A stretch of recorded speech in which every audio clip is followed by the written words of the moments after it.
मनीष साहब, एक इंप्रेशन दिया जा रहा है और मेरा ख्याल है ये बड़ी हद तक दुरुस्त भी है कि मियां नवाज शरीफ साहब को अनडू जो है वो फेवर्स मिल रही हैं और इतनी फेवर्स के बाद जब इलेक्शन होंगे तो डेफिनेटली प्राइम मिनिस्टर बन जाएंगे।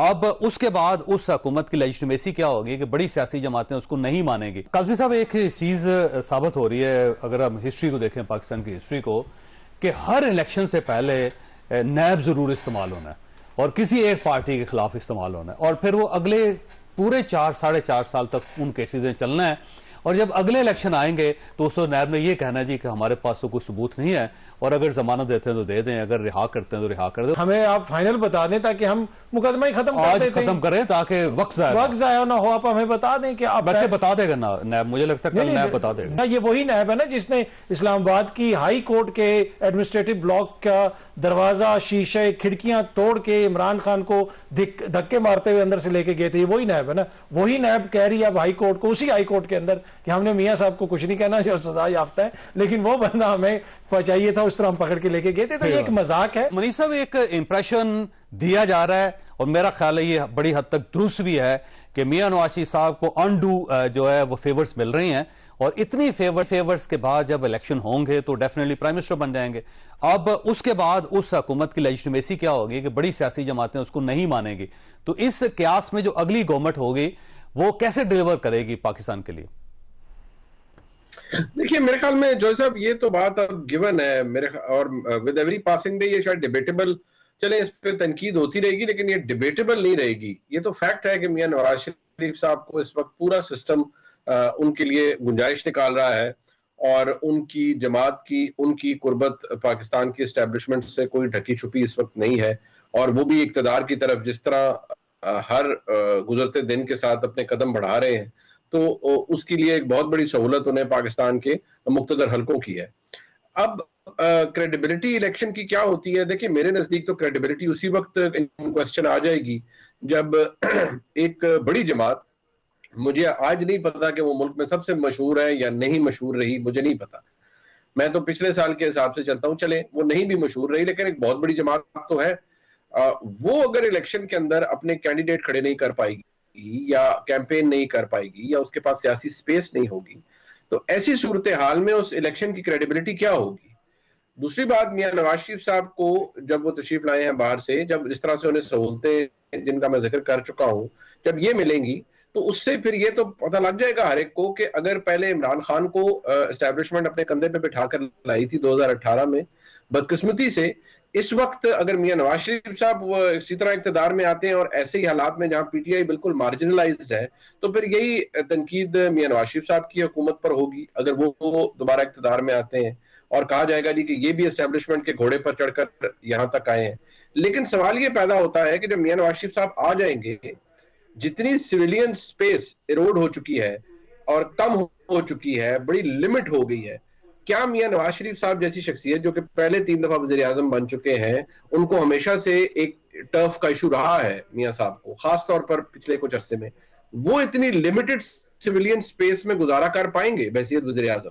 मुझे हैरत होती है कि वो कैसे कर पाएंगे। अगर शहबाज साहब हो तो वो डिफरेंट है, is a different person all together, उनका अप्रोच डिफरेंट है। अच्छा, काज़मी साहब, एक चीज साबित हो रही है अगर हम हिस्ट्री को देखें, पाकिस्तान की हिस्ट्री को, कि हर इलेक्शन से पहले नैब जरूर इस्तेमाल होना है और किसी एक पार्टी के खिलाफ इस्तेमाल होना है और फिर वो अगले पूरे 4-4.5 साल तक उन केसेस चलना है और जब अगले इलेक्शन आएंगे तो उस नैब ने यह कहना जी कि हमारे पास तो कोई सबूत नहीं है और अगर जमानत देते हैं तो दे दें, अगर रिहा करते हैं तो रिहा कर दें। उस दौरान अरबों रुपए खर्च हो जाने सारे एहतसाब के अंदर। तो ये अगर इस तरह इलेक्शन होते रहेंगे तो अल्टीमेटली क्या डेस्टिनी है पाकिस्तान की? देखिए, ये बड़ा इंपॉर्टेंट पॉइंट है। ना सिर्फ ये कि कुछ साबित नहीं हुआ और ये बार बार ये होता है, और जो पैसा खर्च होता है, जिन अरबों रुपए का आपने जिक्र किया, वो पब्लिक मनी है, वो अवाम के टैक्स का पैसा। तो ये कौन है जो ये समझते हैं कि अवाम का पैसा आप इस तरह बहा सकते हैं? मैं आपको एक छोटी सी एग्जांपल दूं। मुनीब साहब खुद माहिर कानून है।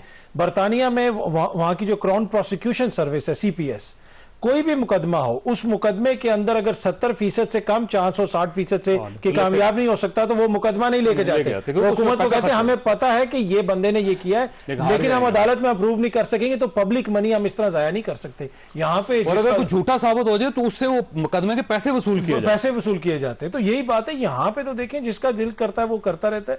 लेकिन ये बड़ा इंपॉर्टेंट चीज है कि क्या नैब के जरिए आपने ये निजाम चलाना है। अब जिस तरीके से मियां साहब का मुकदमा, मियां साहब के वकला ने तो लड़ा ही नहीं, वो तो नैब के प्रोसिक्यूटर वहां पे लड़ रहे हैं, और जज साहिबान भी परेशान हो गए कि भाई हमें आप फाइनल बता दें ताकि हम मुकदमा ही खत्म करें ताकि वक्त जाया ना हो। आप हमें बता दें कि आप वैसे बता देगा ना नैब, मुझे लगता है नैब बता देगा। नैब तो बेहतरीन, आपको पता है गैर जानिबदार है। जब से जनरल नजीर भट्ट साहब आ गए, पहले पिछले वाले तो चेयरमैन नैब ठीक नहीं थे ना, वो जो खान साहब के दौर के अंदर थे, तो वो तो बड़े खराब थे, उनके ऊपर बड़े इल्जामात लगते थे। इनके ऊपर तो किसी ने कोई अपना एतराज नहीं किया। उसके बाद भी एक चेयरमैन साहब आए हैं और वो इस्तीफा देके चले गए। हाँ, वो तो वो कहते थे ना कि मुझे कहा जाता था कि इसको पकड़ना है, उसको छोड़ना है, मैंने वो नहीं करना, तो वो उनके ऊपर दबाव डालने की कोशिश की होगी। लेकिन अब तो गैर जानिबदार है ना। ये वही नैब है ना जिसने इस्लामाबाद की हाई कोर्ट के एडमिनिस्ट्रेटिव ब्लॉक का दरवाजा, शीशे, खिड़कियां तोड़ के इमरान खान को धक्के मारते हुए अंदर से लेके गए थे। ये वही नैब है ना। वही नैब कह रही है अब हाई कोर्ट को, उसी हाई कोर्ट के अंदर, कि हमने मियां साहब को कुछ नहीं कहना, जो सजा याफ्ता है, लेकिन वो बंदा हमें चाहिए था, उस तरह हम पकड़ के लेके गए थे। तो ये एक मजाक है, इसमें सियासतदानों को सोचने की जरूरत है। और मैं छोटी सी चीज शेयर कर लूं, ये हमने खान साहब से एक दिन क्वेश्चन पूछा था कि ये क्या होता रहा, नैब क्या कुछ करती रही, तो उन्होंने कहा जी मुझे तो पता ही नहीं था, हमें तो कहीं और से फाइल आती थी। नहीं, जिस वक्त जब आप हुकूमत में हो तो आप जिम्मेदार हैं। आप वजीर आजम थे, मियां साहब हर जगह पे नैब को डिफेंड करते थे। बिल्कुल, उनके वज़रा डिफेंड करते थे, सब खुद खान साहब करते थे, और कहते थे जी कोई नई गिरफ्तारी होने वाली, इनके वज़रा इस तरह की बातें करते थे। तो सियासतदानों को जिम्मेदारी लेनी पड़ेगी। पीटीआई की तरफ से एक खबर गर्दिश कर रही है कि उन्होंने शायद आपके शो का बाइकाट कर दिया है। तो एक तो इसको कंफर्म कर दीजिएगा, दूसरा अगर सदर साहब इमरान खान साहब को लीडर मानते हैं तो स्टेट तो उनको मुजरिम समझती है, तो सदर साहब और स्टेट इन दोनों की जो राय है इसमें फर्क क्या है? बहुत शुक्रिया जॉय साहब। देखिए, सबसे पहले तो मुझे एक ट्वीट से ही पता चला है, वो शेर अफजल मरवत साहब की ट्वीट है, जिससे पता लगा है कि मैं उन खुशकिस्मत सहाफियों में से हूं जिनके शो बायकॉट किए हैं पाकिस्तान तहरीक इंसाफ ने।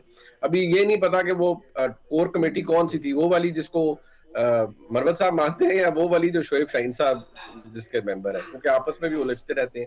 लेकिन कोई इशू ऐसा सच नहीं है, क्योंकि मुझे लगता है कि जो भी सियासी जमात, चाहे वो कोई भी हो, किसी एंकर का किसी अगर प्रोग्राम का अगर बॉयकॉट करते हैं तो वो मेरे ख्याल में उन्हीं के खिलाफ जाती है ये बात, और वो अपना एक जो प्लेटफॉर्म है उससे खुद को डिप्राइव कर लेते हैं। दूसरी बात, मतलब मुझे समझ इसलिए जरा थोड़ी सी मुश्किल हो रही है कि चले कामरान शाहिद साहब या आदिल शाहजेब साहब ने तो सदाकत अब्बासी साहब और उनका उस्मान डार साहब का इंटरव्यू किया, जो कि हार्डकोर पीटीआई के लोग थे। जी, उस्मान डार साहब, मतलब उन्होंने किया जो कि हार्डकोर पीटीआई के लोग थे। जहां तक बात शेख रशीद साहब की है, तो शेख रशीद साहब तो अपनी वो बार बार एक ही बात, मैं कलम दवात, उससे आगे वो जाते ही नहीं है। उनका इंटरव्यू, या तो अगर मैंने उनके भतीजे को उस इंटरव्यू में वो होते और वो तहरीक इंसाफ के टिकट पे लड़े थे, फिर भी कोई बात होती। दूसरी बात यह है कि शेख रशीद साहब तो अपने इंटरव्यू देने के बाद और देने के दौरान, देने से पहले मेरे साथ जो उनका सारा इंटरेक्शन था, उसके ऊपर मैं व्लॉग भी कर चुका हूँ, बता भी चुका हूँ। और मैं ये बात कहूंगा कि शेख साहब तो अपने इंटरव्यू के बाद मेरा कोई 73,000 दफा शुक्रिया अदा कर चुके हैं और बड़े खुश और खुरम थे, और उन्होंने मेरा कहा कि आपने मेरी इज्जत बचा ली। और इंटरव्यू के बाद भी मुझे यही वाइब्स मिली कि शेख साहब बिल्कुल खुश हैं और उनको कोई मसला नहीं है। शेख साहब को असल प्रॉब्लम तो कहीं और से है। वहां जारी बात है, इन तमाम जितने भी चीते हैं समेत शेख साहब के, चले शेख साहब तो मानते हैं कि वो एस्टेब्लिशमेंट की बहुत करीब है, लेकिन जो बाकी भागे हुए चीते हैं तहरीक इंसाफ के, वो बहुत सी बातों की तरफ नहीं आते। वो ये कहते हैं जी इंटरव्यू कर लिया, ये कर लिया, वो कर लिया। कम से कम शेख रशीद साहब के इंटरव्यू को कोई खुद शेख रशीद भी हॉस्टाइल इंटरव्यू नहीं कह सकते। मैं तो क्या कहूंगा या कोई और क्या कहेगा, शेख रशीद साहब खुद भी उसको नहीं कह सकते। यहां तक बात आपने सदर साहब की पूछी थी कि सदर साहब ऐवान सदर में क्यों है, वो इमरान खान की वजह से हैं, इमरान खान साहब की वजह से वो वहां तक पहुंचे।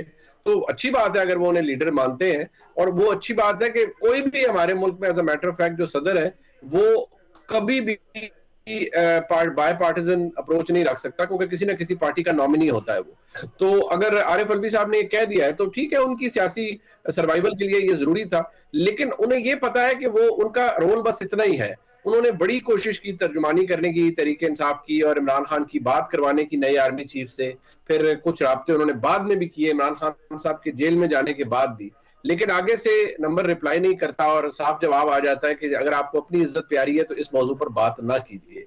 अब इसके बाद तो फिर बंदा ढीठ होकर जो मर्जी कहता रहे। साहब ने कई लोगों से शिकवा किया कि मेरे पास जो नए आर्मी चीफ है उनका मोबाइल नंबर ही नहीं है, और उस पर बड़ा खासे परेशान भी हैं कि मुझे नंबर क्यों नहीं दिया गया। अच्छा, ये फरमाइए आतिफ काज़मी साहब के अभी तक सदर साहब की तरफ से अगर ये कहा जा रहा है कि इलेक्शंस के बारे में मुझे नहीं पता कि जनवरी में होंगे या नहीं होंगे, दूसरी तरफ इलेक्शन कमीशन बाकायदा तैयारी करके बैठा हुआ है, उससे इंटरनेशनल ऑब्जर्वर्स जो हैं उनको दावत भी देती है, तो ज़ाहिर है कोई ना कहीं ना कुछ तो कुछ हो रहा है ना।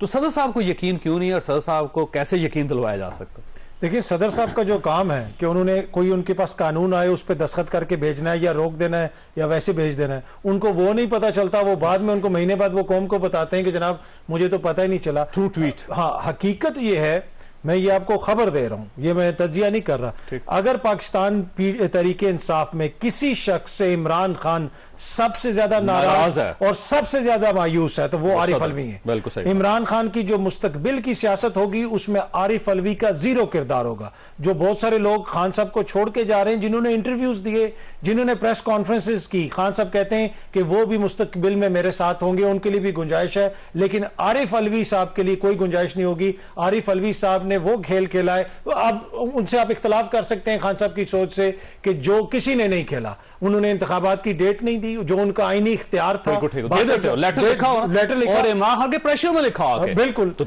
वो प्रेशर में लिखा या इमरान खान को मामू बनाने के लिए लिखा, या तो डेट दे देना। एक बहस भी छेड़ दी और डेट नहीं दी, तो इस वजह से आरिफ अलवी साहब को ना तरीके इंसाफ के अंदर इस वक्त सपोर्ट हासिल है, ना इमरान खान की सपोर्ट हासिल है, ना ही वो अपने ओहदे का वो उस तरह जो है, आपने देखा कि उनका ओहदा भी एक तरह से कंट्रोवर्शियल बन गया कि वो भी कहते हैं कि जी मेरा लीडर ये है, मेरा लीडर वो है। भाई वो उसके कहने को तो आप छोड़ दें, आपका लीडर आइन और कानून दें, जाके आप अडयाला जेल जाएं, लीडर के साथ बैठे। बिल्कुल। और दूसरा, आपका जो है ना इस वक्त लीडर आइन और कानून होना चाहिए। अगर आइन और कानून आपको ये हक देता है और आपका ये से तकाजा करता है कि आप इंतखाबात की डेट दें तो आप दें। अगर आइन और कानून आपको ये इख्तियार देता है कि आप कानून वापस भेज दें तो फिर आप खुल के भेजें। ये नहीं कि मैं उन लोगों से माफी मांगता हूं। अब इमरान खान को उन जो कानून में तरामीम हुई उसके नतीजे में इमरान खान को उम्र कैद हो जाएगी और आरिफ अलवी साहब जो है वो दानिशवरियां करते रहेंगे बैठ के। तो आपका ख्याल है पार्टी वाकई नाराज है? और उनके लेकिन खान साहब ने एक वफ्त भेजा था उनके पास, वो ऑफिशियल एक वफ्त गया था, पहली मरतबा सदर साहब से मिला, तस्वीर बनी और तस्वीर उन्होंने सोशल मीडिया पे वायरल भी की। जी, वो गए थे, वो खान साहब की भी कुछ चीजें थी उसमें, और वो वफ्त वैसे भी गया था कि सदर मुमलिकत एज ए सरबराह मुमलिकत अपना किरदार अदा करें। तो एज ए सरबराह मुमलिकत जो उनका किरदार है और पार्टी से जो उनकी एफिलिएशन है, खान साहब उन दोनों चीजों से इंतहाई मायूस।